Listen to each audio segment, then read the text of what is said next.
has very unwittingly but enthusiastically swallowed a concept of city and village which is contrary to the experience of not only India but probably the global experience with cities. It is this, that all serious students of urban life now accept that city is not a late development in a civilization and village is not an earlier form of habitation. City and village emerge simultaneously from early times. There were two kinds of living habitats, and from the beginning this difference existed. This is very important because most of us believe that what is village today will become city tomorrow. Ultimately the city will dominate the world. But this has not been the experience of humankind over the last at least 3,000 years. And if you think, you will quickly notice that our earliest signs of civilization were found in Mohenjo-daro and Harappa, and they were cities, not villages. So that is an important point to remember, because under colonialism emerged a different concept of the city, and that is a concept with which the middle class Indians, the educated Indians like to live, namely that the city is urban, city is more civilized, city is more open, more cosmopolitan, and the village is backward. And the fate of the village is to become a city. In fact, colonialism went further because it had these three metropolitan places with which it started: Calcutta, Bombay, and Madras. Therefore, they built the cities in a way that as if the definition of the city was that, the ultimate final definition of the city was this, that a city is that which is not a village. It is a total negation of the village.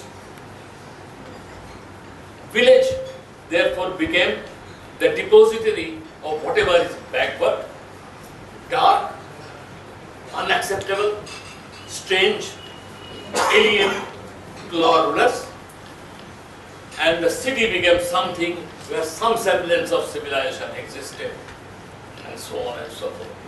It is that colonial city's model, the model of that colonial city, that we live with nowadays. And part of the problem is that traditionally the city and the village were separate but always in dialogue. The village always criticized the city and the city always criticized the village. If you don't trust me, read Shudra, Michakatika. You will see. Read the dialogues and you will see that the villagers make fun of the residents of the cities, calling them too clever by half, calling them sly, calling them scheming, and so on and so forth. And the urban characters criticize the village as something which is uncivilized, crude, barbaric, and so on and so forth. All 19th century theories of social reform and political reform, you can call it political change in general, went by not Shudra's kind of dialogue and cross criticisms. They went by the colonial concept of the city. When Marx called the village a sack of potatoes or idiocy of village life, he was articulating the spirit of his age. and that has stayed with us. I came to Cochin because Nilan Tiruchelva, the Sri Lankan activist, political activist, politician, and human rights activist, requested me to mobilize a study of Cochin because he knew I didn't know Malayalam. He said, you find a person who will do this study and you supervise it. But the persons I tried to work with, most of them ran away. They were very bored with my kind of exploration of the city. That here is the man who goes and talks to people. And what is there to study in that? It's like getting life histories of so many people. Ultimately, I had to, with some help with others, do it by myself.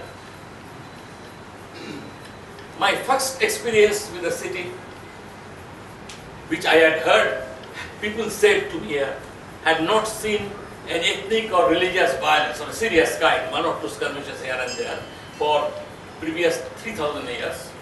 That is difficult to prove because the history of 3,000 years is not available to us. But we did check, I did talk to some people, and we found that for the 600 years or odd, that some records were available, good, bad, indifferent. It showed that there were no serious conflicts here of either religious type or the ethnic type. I said good enough because I have been studying religious and ethnic violence for the last 45 years. And I started my work. I was trained in a psychoanalytic clinic. Sociology is part of my interest, but it is psychoanalytic sociology which is my real interest. I started like any other enthusiastic person, randomly choosing people from different communities. And I found that indeed, Cochin's population would clearly pass all tests on good citizenship. Because when I asked them, why do you think there have been no such serious violence? They said, oh, because we are all secular. Why there is no violence? Some said because we are progressive.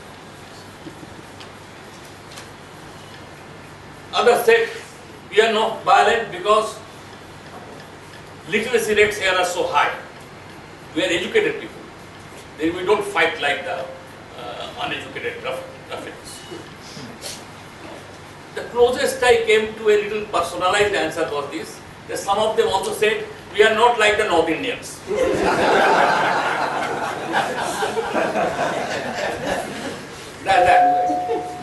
So I gradually learned to ask, okay, I have understood that part of the story.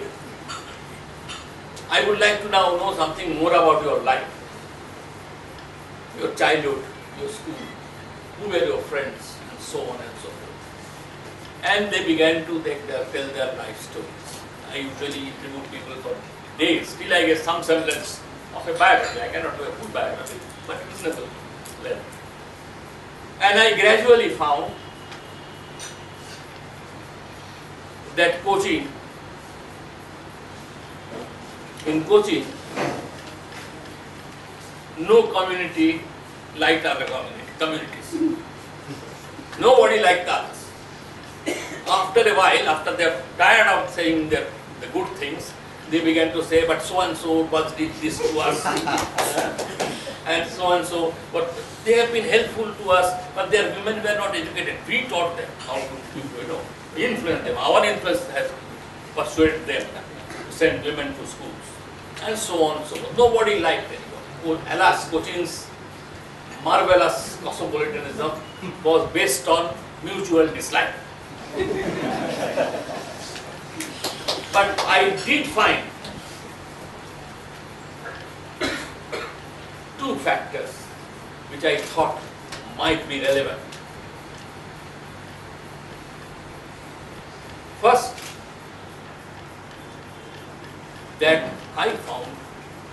nobody in Cochin, none of the people I interviewed could describe Cochin, could talk about Cochin without invoking the other communities. They couldn't tell about their own life stories without other communities. The landscape of Cochin for them was always full of multiple communities. And we also found that while they thought, each community thought it was the best of the lot, and others were inferior or flawed, I also found that they knew that others thought the same of themselves. And they were ready to gulp that. So that was the nature of cosmopolitanism Cochin had. In my essay, I have called it epic culture. Because Indian epics, gods are never all perfect. Nor the demons all demonic. And the interaction between them is a very human interaction, where along with enmity, there is also a very subtle element of attraction and distance. It is that which remained in my mind. Gradually I began to find out, because I had by that time taken more interest in genocides, comparative genocide studies, as well as studies of the 1947 partition violence. I found there too that what I had seen at Cochin was perhaps not that unique. Perhaps coexistence and co-living, you might call it so, can be defined the way marriage can be defined. That's why the comparison I usually give. I was giving this example to somebody only a few days ago. A good marriage can be defined by how few quarrels the husband and the wife has. But I remembered my friend Philosopher K.J. Shah, after reading Erickson's famous book on Gandhi, said the concept of marriage in your discipline, psychology and psychoanalysis, is flawed, because marriage cannot be only judged by how much quarrels you have. Because Gandhi and Kasturba constantly fought. That doesn't mean that it is unsuccessful marriage and a bad marriage, which Erickson used to hint at. A good marriage can also be measured by the fact how many quarrels it can take. So,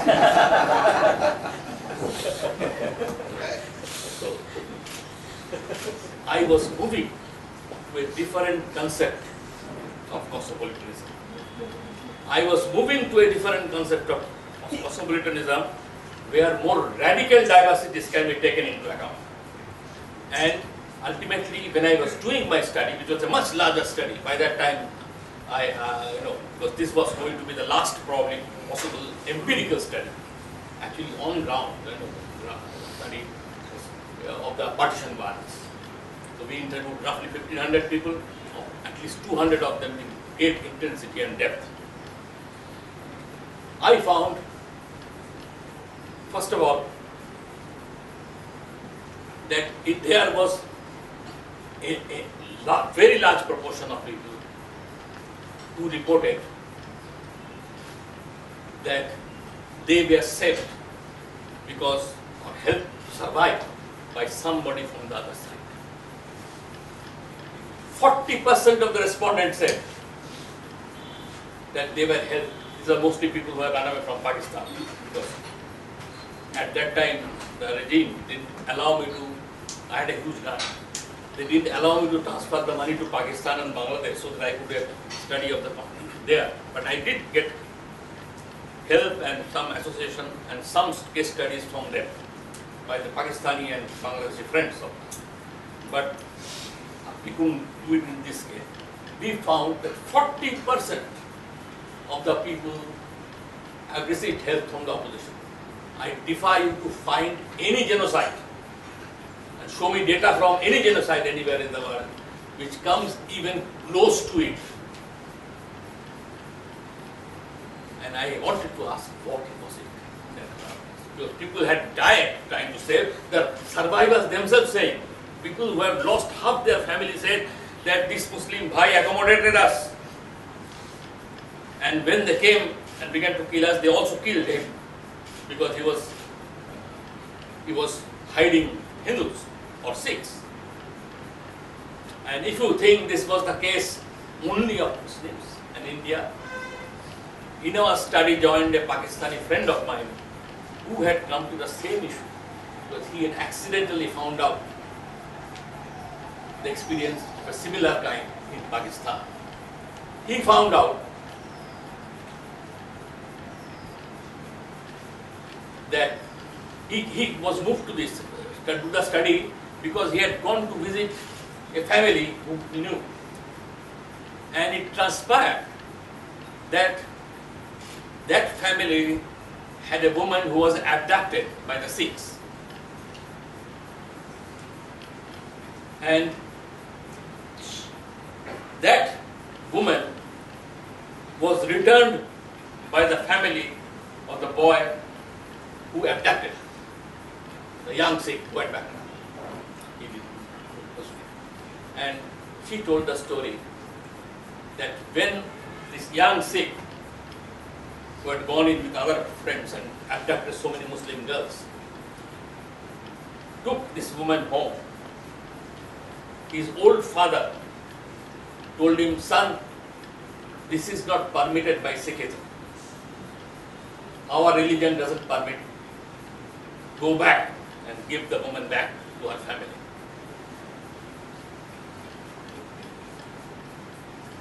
But he has seen his friends abduct women, and many of them they married, by the way. So he refused and left them. The father took out from the mantelpiece the sword, sacred sword, and killed his son and took the girl back to her family. So he said, when I heard this story, I began to look for similar cases. I have already found more than 100.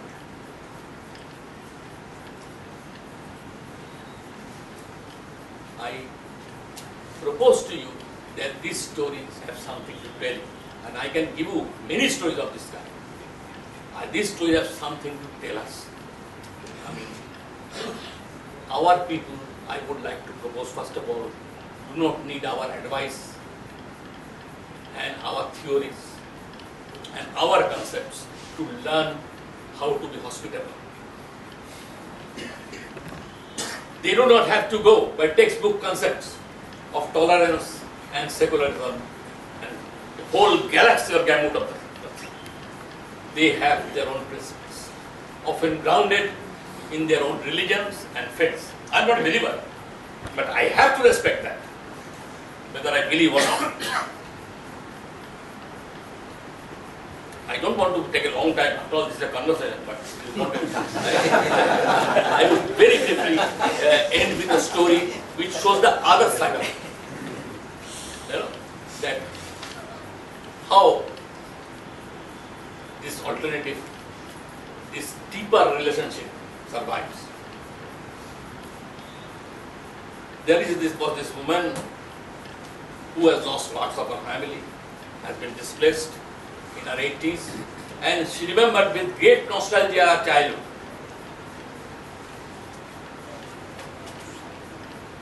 She used to play with her neighborhood Muslim girls. But her family, particularly her mother, used to beat her up if she ate at their place.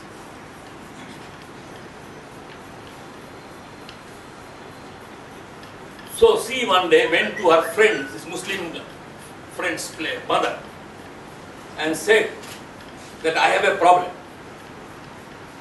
I come to play with your daughter and my family is quite happy with it. They don't mind it at all, they enjoy it. But if I eat at your place, they beat me up.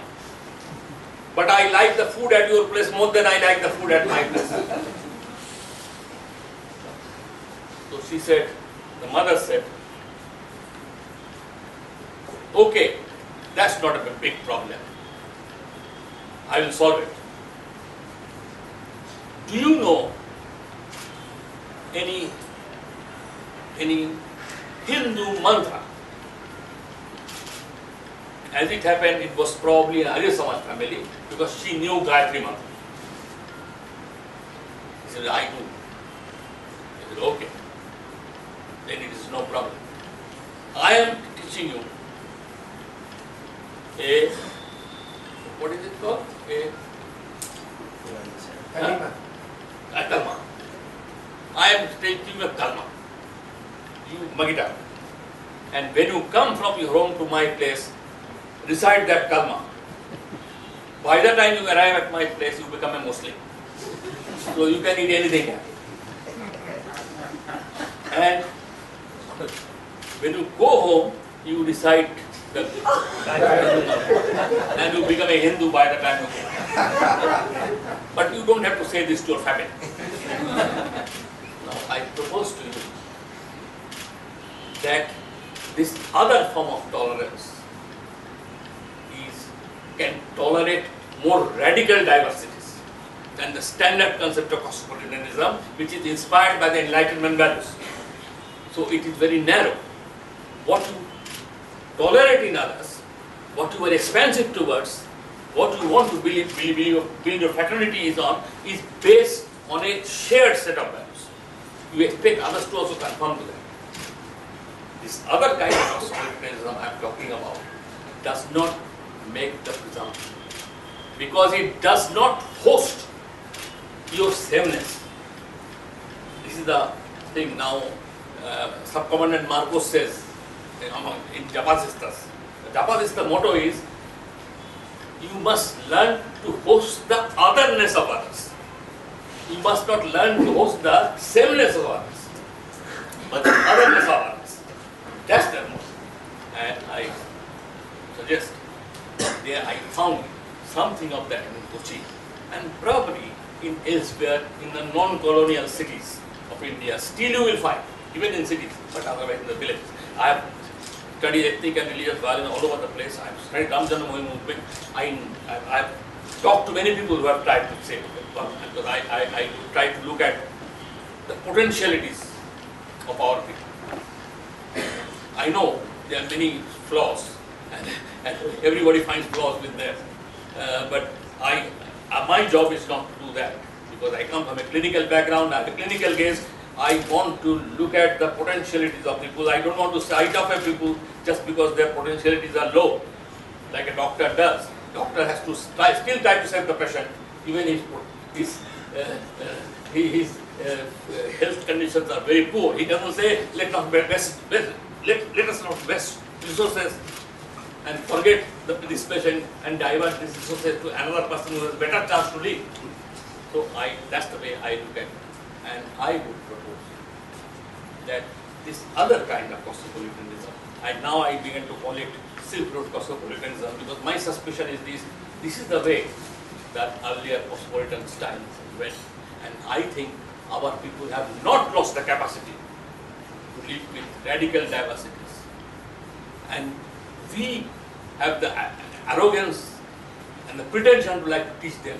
I think we have something. By the way, if I may point it out at the end,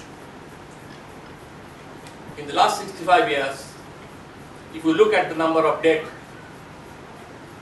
in communal violence, religious violence only,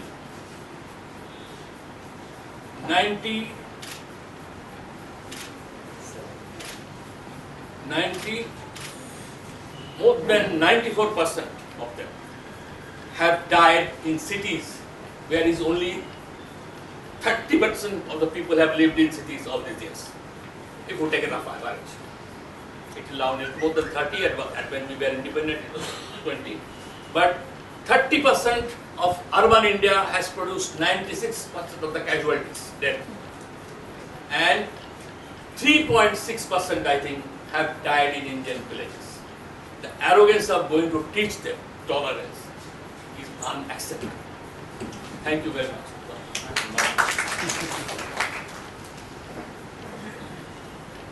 Well done.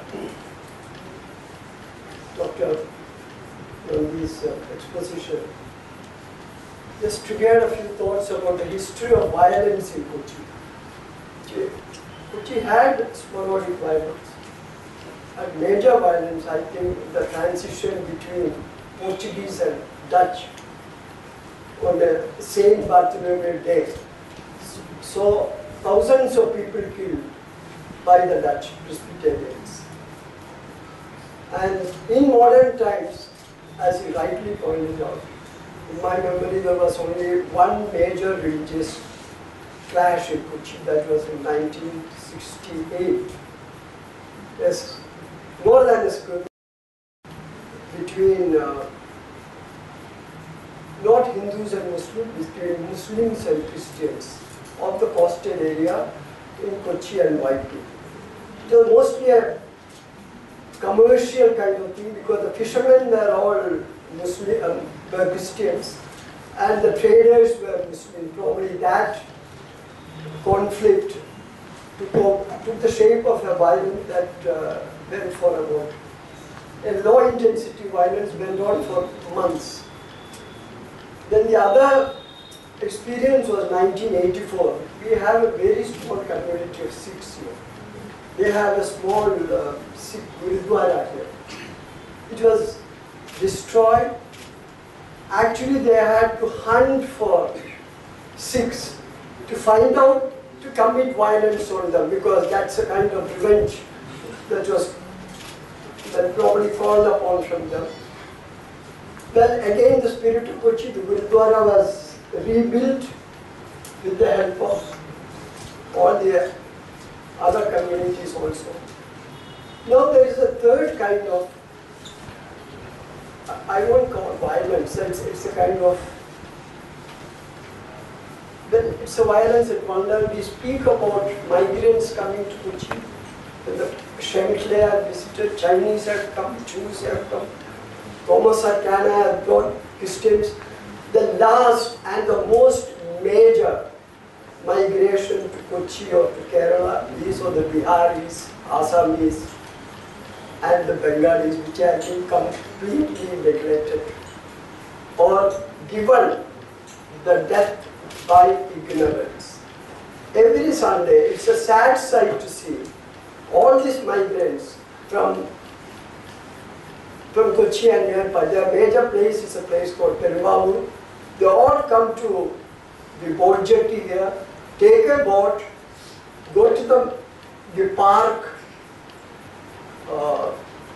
in Fort Kochi, spend the day without talking to any of the local. They have just shut them out of their life, and without them, we cannot also live. So this is a kind of silent apartheid which is being practiced. Then there was another history of violence which went before Riaz and Bose took Kochi's name to abroad, to all the world capitals. In 1952, the major labor strike was in Cochin port. And the shooting there was solidarity, there was strikes in Berlin, in Paris, and all the places where the old Comintern was powerful. So there is a history of sporadic violence, and probably the decline of the radical coexistence is most evident now because the way we are dealing with other Indians in Kochi. This is a thought that is triggered by your exposition. You know, this study I did 20 years ago, Kochi also has probably changed.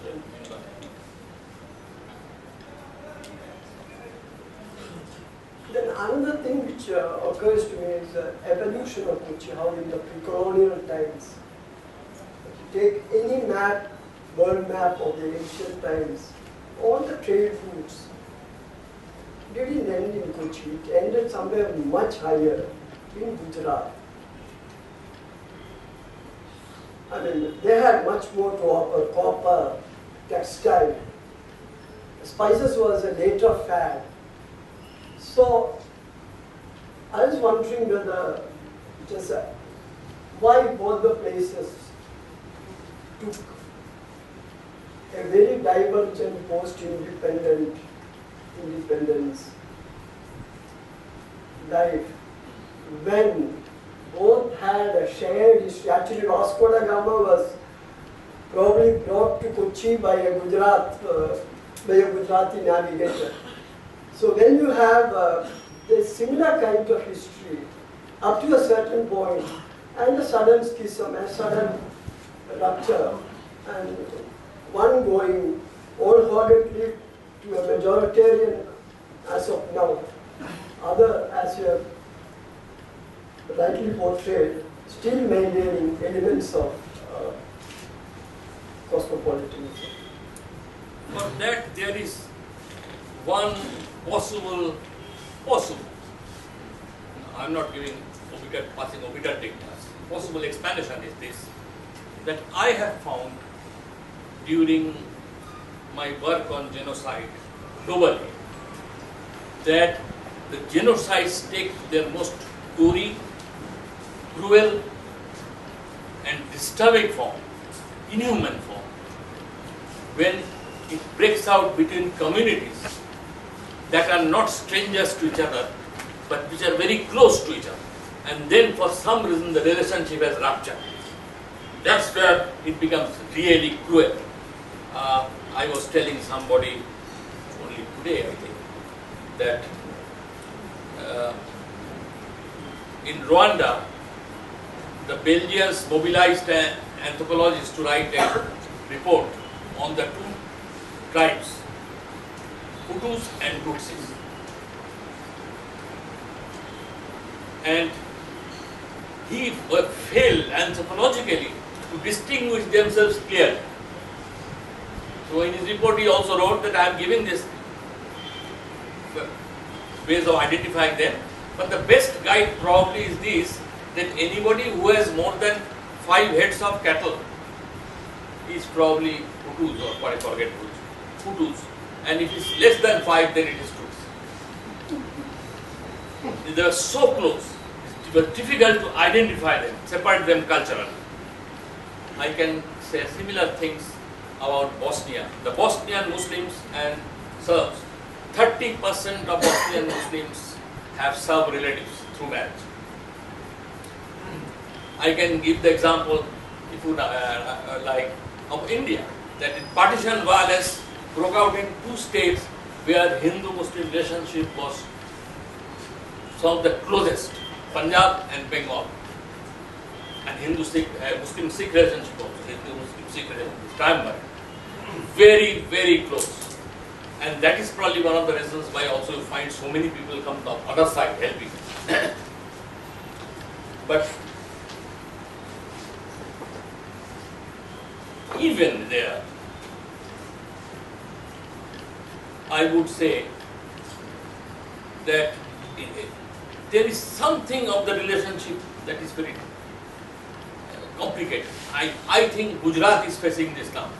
I mean, Gujarat is a place where Hindus and Muslims were intertwined in a very complex and deep fashion. And I give you just one instance.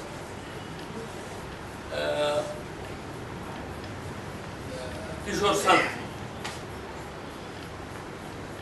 told me this story, that there is a young boy whom he was talking to after the riots of 2002. And after a while, Kishore asked him, "You must be very angry. You must be wanting to take revenge and kill some Hindus when you grow up."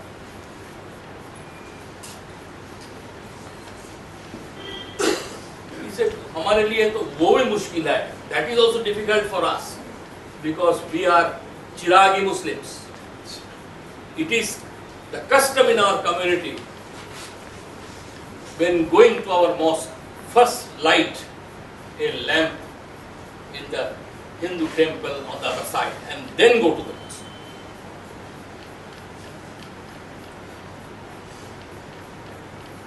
part of the story too. I can give examples of Ram Janambhoomi also like that. So, but this is, so that intertwining is almost like a joint family splitting and staying on two ends of the same road, each one keeping a tab on the other to find out how bad other is.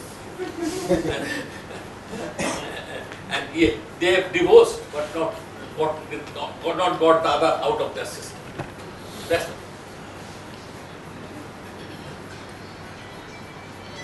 You don't blame democracy for this dilution? Some people do.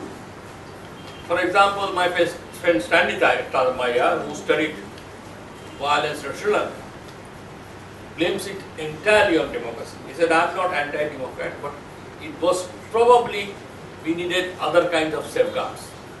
Because mobilizing for democracy and this idea of a majoritarian way of control over democracy, however much you might talk of other values which constitute democracy, ultimately that sticks in the mind. But I will also add to it that it is not so much democracy, but the importation of concepts of the nation state, nationality and nationalism. Let me not beat about the bush. I think all three concepts are totally borrowed concepts. It is not that patriotism was unknown in this country. Patriotism is different. People have natural affinity to the land where they are born and brought up. Even cats and dogs also have that. Even pigeons have it. Some birds have it. The territoriality. But in addition to that, nationalism makes certain demands on it. And those demands, as Tagore recognized long ago, and became very unpopular because he articulated these ideas in Japan when it was in a highly nationalistic phrase, as well as in China, that nationalism denies communities. In fact, nationalism in Europe was introduced and promoted by the elite because the elite were afraid that with the fall of monarchies, what will people identify with it? Why should people be an agent to the country? When the king was the one who symbolized the country. So they promoted nationalism very systematically. The elite promoted it, but they didn't believe in it very much because they intermarried. They continued to intermarry amongst themselves across the borders of the country. So they didn't believe in it, but they promoted it in the population. And we have purchased that model at a discount and paying the price for a cheap purchase. I think this is not a society of communities. Sorry, this is not a society of nationalities. This is a society of communities. We have lived with communities for centuries. We know how to handle it, and we will continue to live at least for some more centuries with communities. But these communities are breaking now. And one of the reasons my fear is this, that one of the reasons you see so many violence, cycles of violence is this, that because we have lost the communities, we set up this pseudo-community called a nation state. And that gives it our uncritical allegiance. Wali Khan, Khan Abdul Ghaffar Khan's son, when he was tried for sedition in a Pakistani court, he said to the judge, "My lord, I have been a Pakistani for 45 years. Yes, was earlier, but he said, I have been a Pakistani for 45 years, a Muslim for 1400 years, and a Pathan for 5000 years. I know my responsibilities."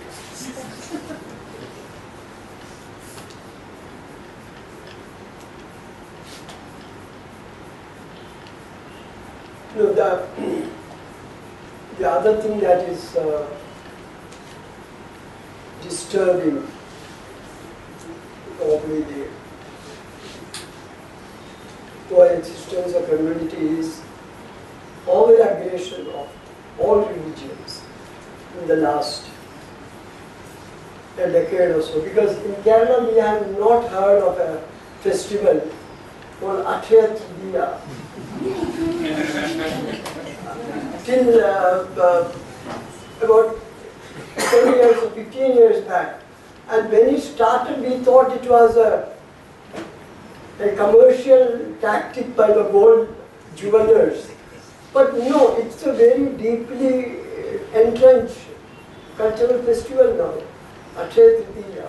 There's something called Balagokulam, where children are dressed up, so like Sri Krishna, and taken through roads with blue paint, hot sun. I mean, it's real child abuse. So,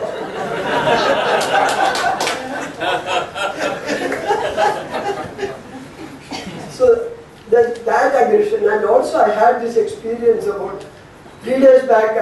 I stayed in Fort Kochi. About 10 years ago, I stayed in Fort Kochi. 3 days back, 4 mics were blaring from the mosques. 10 years ago, there were no mics. So aggression is met with counter-aggression. I mean, this is must be happening in Kerala, being a place where things get amplified very fast. It must be happening everywhere else. So is this again, going back to a pessimistic thing, the beginning of the end of cosmopolitanism? Yes, it could well be. We might see another kind of India in probably another less than a generation. It is possible. But I would like to believe that our people have still the resilience and common sense, perhaps to redress their steps. But I certainly hope. Let's not be saying much. Then here again another thought, because I have this parallel experience of in more than advanced state and the most backward state. I worked in Bihar for about 30 years. So whenever an authority or a dictatorship, tendencies of dictatorship has come, it was always fought on the Gangetic plains. This is the only state that voted back Indira Gandhi after the emergency.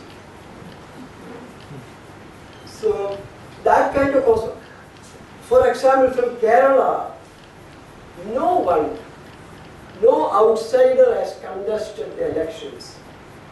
Even a non-resident Malayali like V.K. Krishnamero, when he wanted to contest election, the major attack against him was he was not a resident of Kerala. Whereas in Bihar, a Malayali has contested at one election, Mr. Ravindra Verma.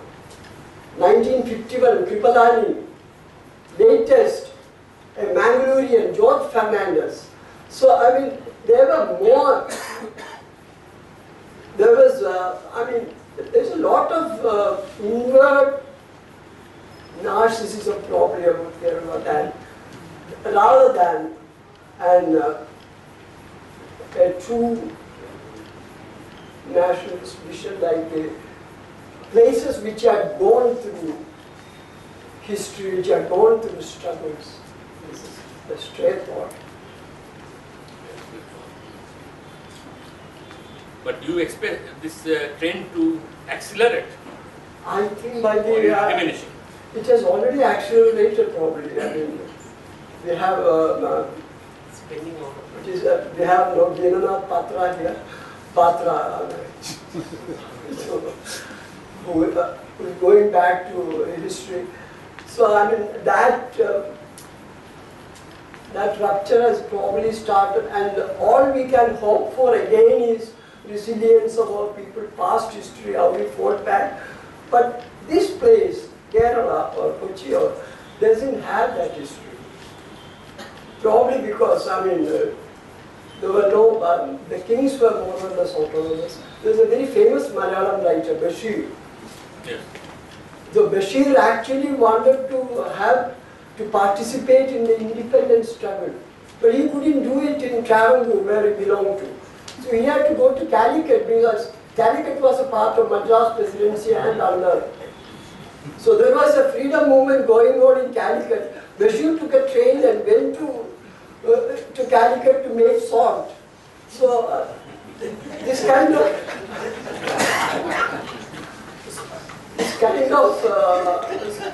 soft glove handling of this by the history probably has made us more adaptive and less combative like Bihari or UP fellow. Do you think the fact that so many Malayalis now work outside not only Kerala but outside India, and this displacement, this very fact of losing touch with, because ultimately our religions are local. So you have not only family gods and goddesses, but your vernacular practices, your village gods and goddesses. So it is not that you have a very clear-cut pantheon and so on and so forth. Then suppose you are going and place somewhere else, whether it is Dubai or even Assam, then and suddenly find that your Hinduism or your Islam doesn't make any sense to those people, and you are forced to depend on the classical texts, the Vedas and Upanishads, because you feel that you are not being accepted as Hindus, and so invariably you are sucked into a fundamentalist pathway, so a fundamentalist framework.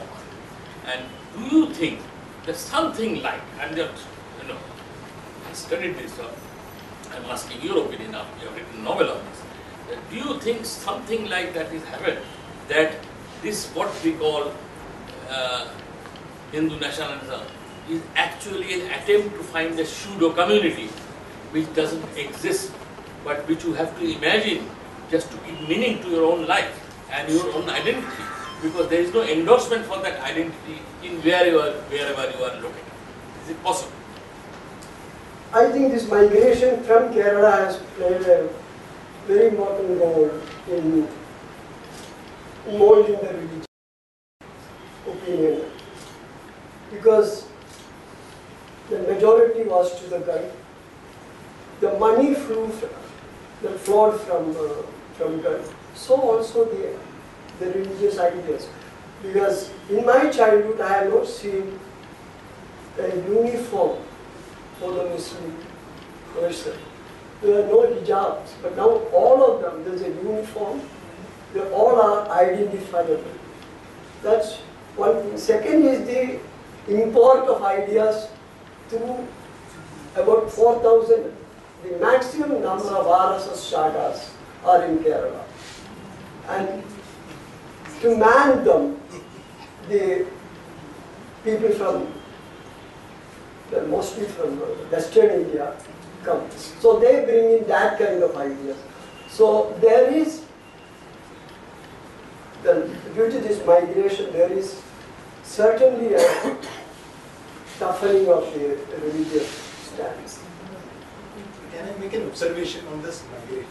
I found in my village, in my semi-village, the semi-town, Kodungalur, people who go to the Gulf countries, before they leave, we see them as progressives, kind of people who are secular and that kind of thing.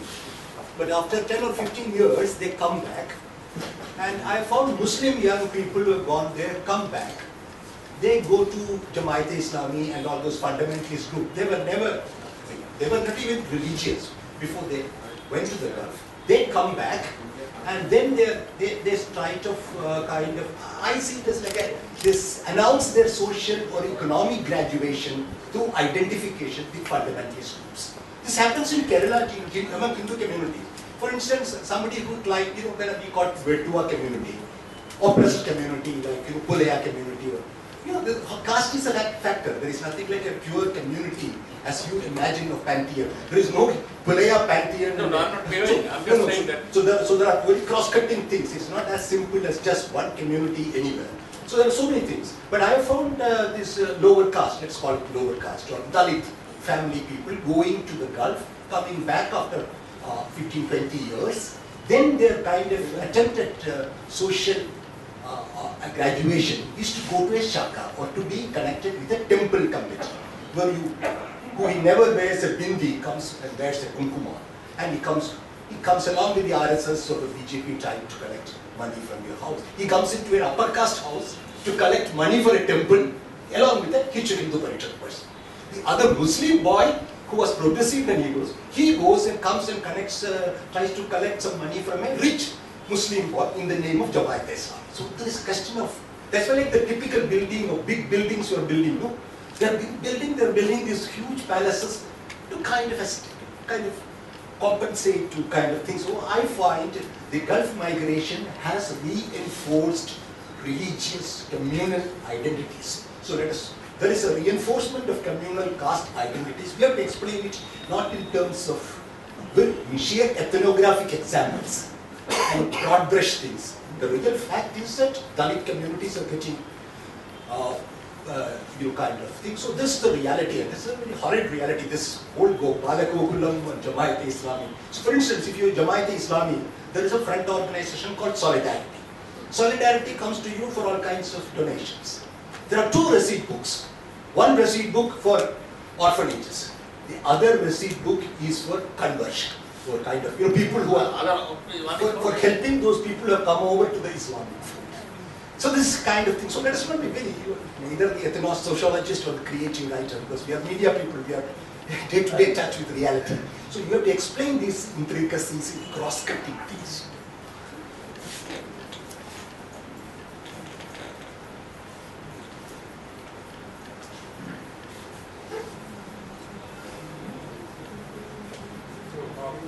Sorry, Topper.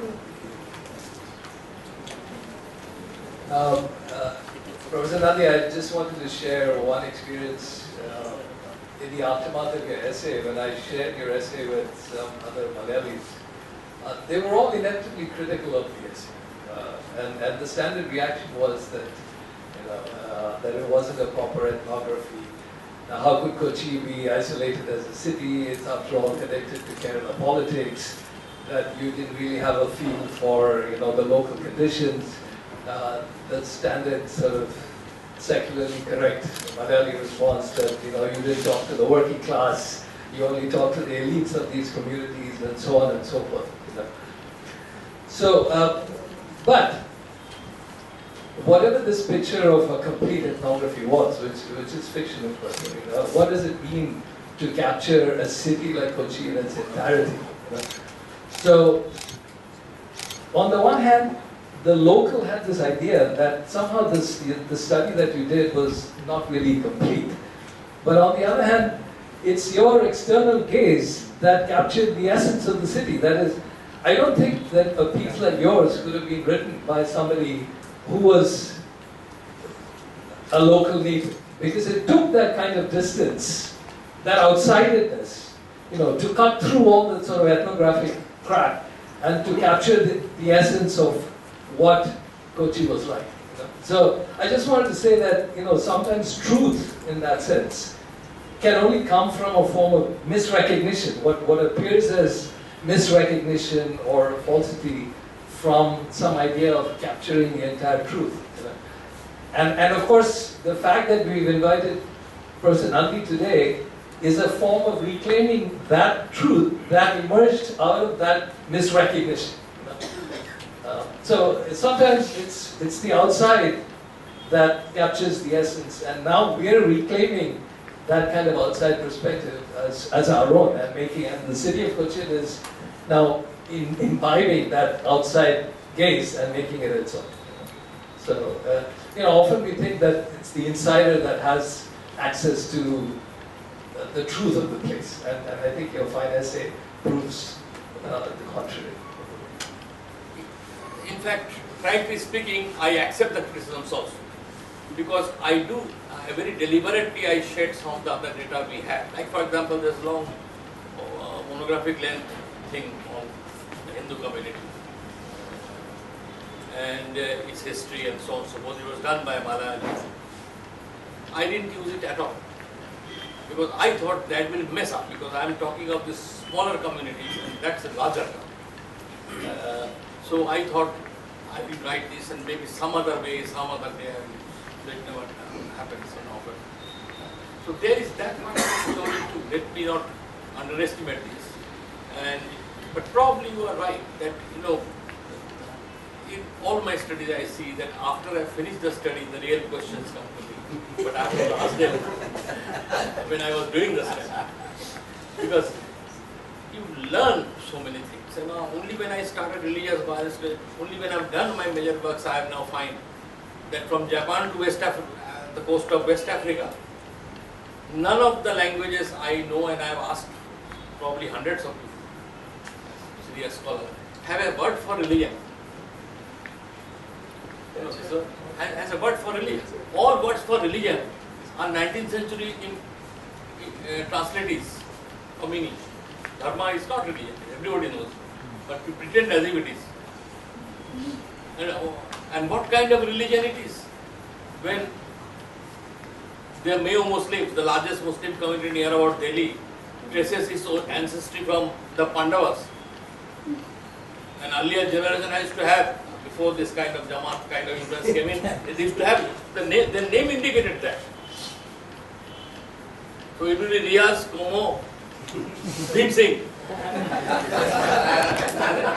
That kind of name they used to have. So these are also part of the story. Even today, Ajmer Sharif, if you go at a time when it is not a Muslim festival like Eid, it is Eid today, then you will find even many days the majority will be non-Muslim. So even Haji Ali in Bombay. Haji Ali in Bombay. Same thing. Even the Bombay's Mahim Church, Yeah. not more than 10% of the pilgrims there are Christian. Catholics. And the Golden Temple, if it is not a Sikh festival, the majority is non-Sikh. So this still exists. It is like, we are like Japan and China in this respect to some extent. In Japan, more than 90% are Shintos, more than 80% are Buddhists. It will be very difficult to organize a Shinto Buddhist right there. In China, if you add up the percentages of Confucians, Taoists and Buddhists, it will come to nearly 200%. Because they overlap. So we didn't have that phenomenon called what Protestant Christianity introduced in the world stage as a religion in the proper sense. So, because Catholicism was more open to that's our concept of religion now. Every reform movement in Hinduism in the last 150 years have tried to make Hinduism more like Christianity and Islam. This is the strange one. So that's why the Hindu reform movements, Gandhi once said, in the long run, the Hindu reform movements have done more harm than good to Hinduism. But this is the way, because they have tried to produce a proper religiosity, a la Protestant Christianity, because that also, we have read Max Weber, we know the spirit of capitalism is derived from Protestant Christianity. We know that states must have nations to be states. We have ran states, very large states. The Mughal Empire lasted 400 years, British rule lasted 200 years. Mughal Empire allowed differential allegiance to the state. Here we presume that we are here we have to say we are Indians first, then Hindus. We are Indians first, then Sikhs. Otherwise people are very offended. Why should this be? Why that emphasis on what comes first? At times when you are Hindu, you are Hindu. When you are Indian, you are Indian. There is no problem with that. There is no problem with that. I don't see any problem. And this delirium of nationalism which we are suffering from at the moment. I mean, it's a real headache. And it is not only me. In China, the regime is nervous about Rajasthan. They are also very terribly nervous about it. And they have gone back on their anti-Confucian posture during Cultural Revolution. Now all Chinese language courses run by Chinese embassy are called Confucian centers. Confucian centers. Because they want to have a little bit limit on the national.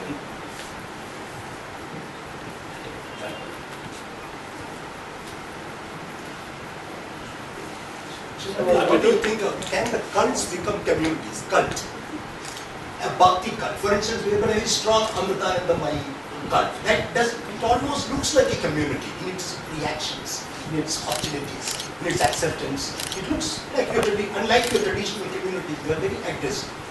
So what do you think about the emergence? You have got this yogi with the RSS now and all kinds of people. How will these cults, these new age gurus and amaras and pitas and all, how do they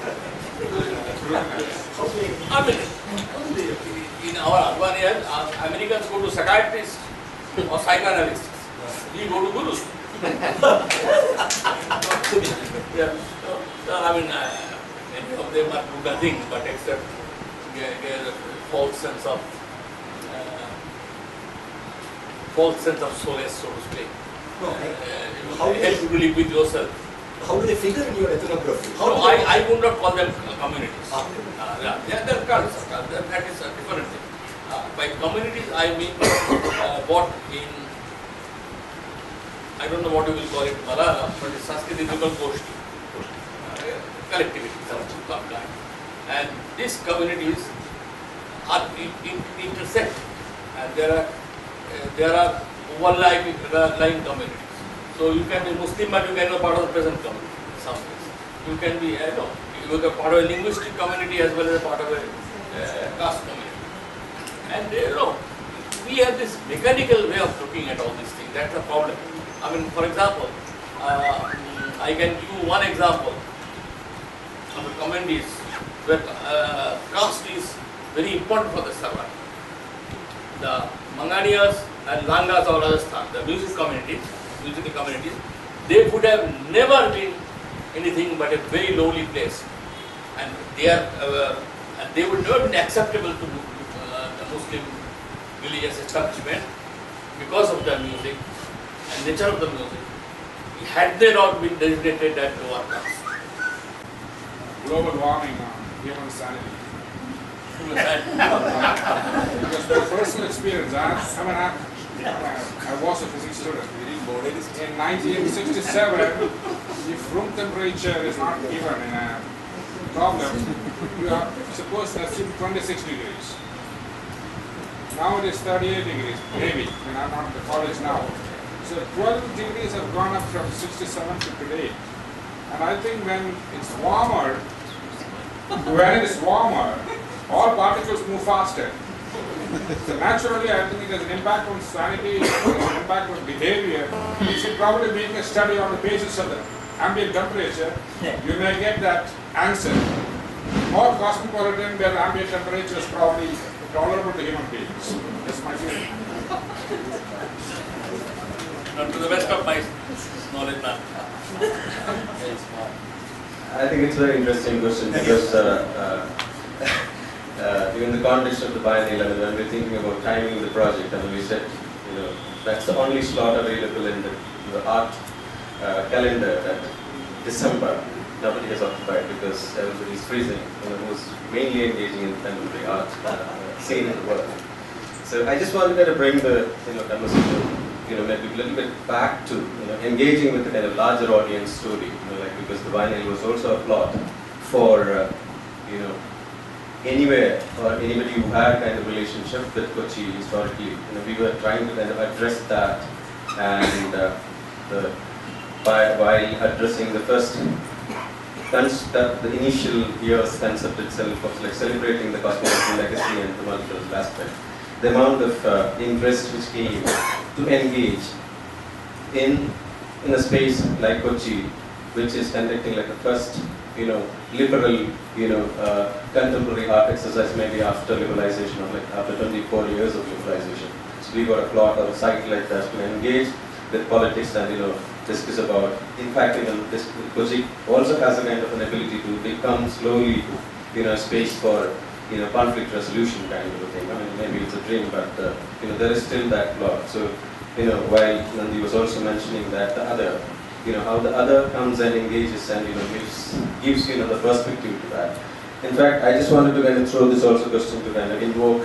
We have some of the artists who are engaging with such kind of a discussion to maybe ask and engage it more further in a context where because in the art context, some of the major Indian contemporary argument has always been that how do you reach out to public, with a narrative which is not familiar, because visual art has been like you also pointed out, before in some of the conversations, it's visual art in Kerala is considered as the lowest nomenclature. It doesn't appear.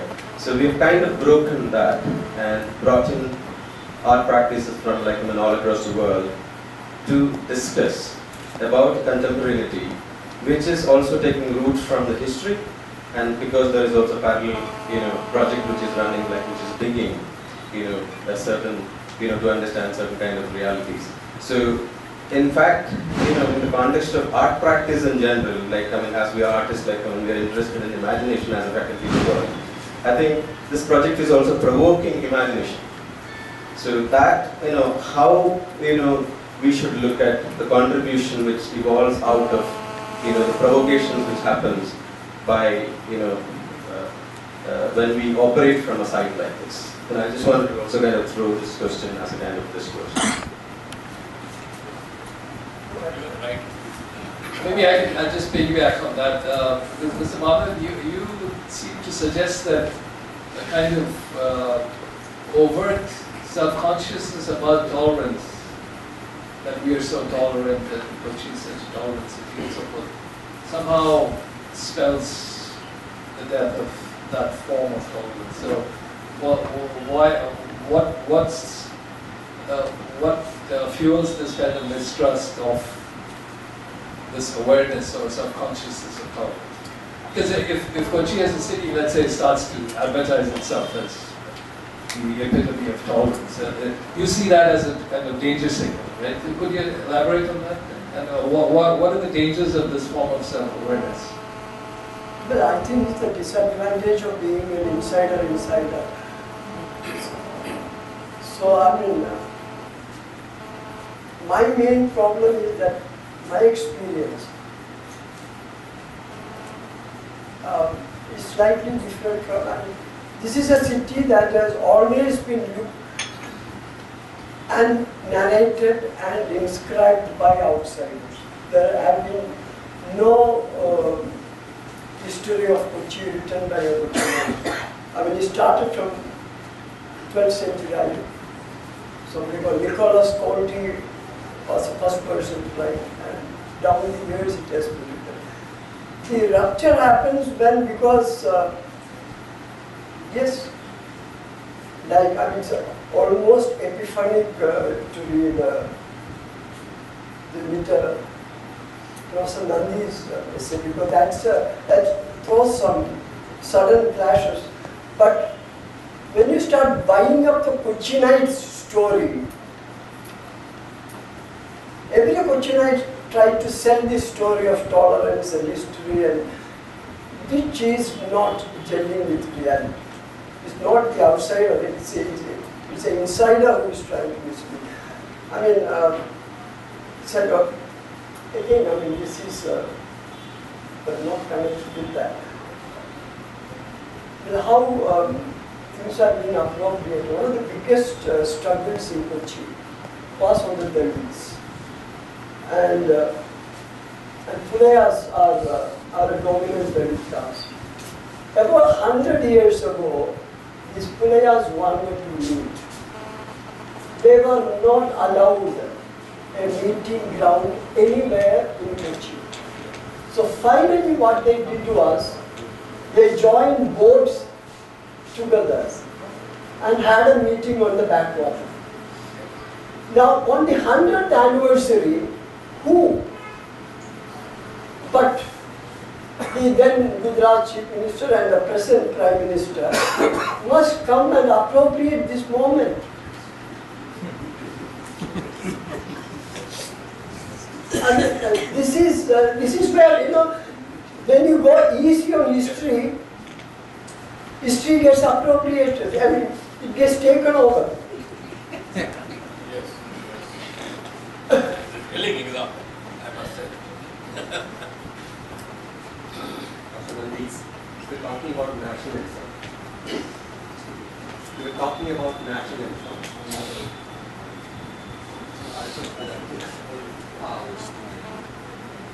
My question is that now Narendra Modi is ruling this country.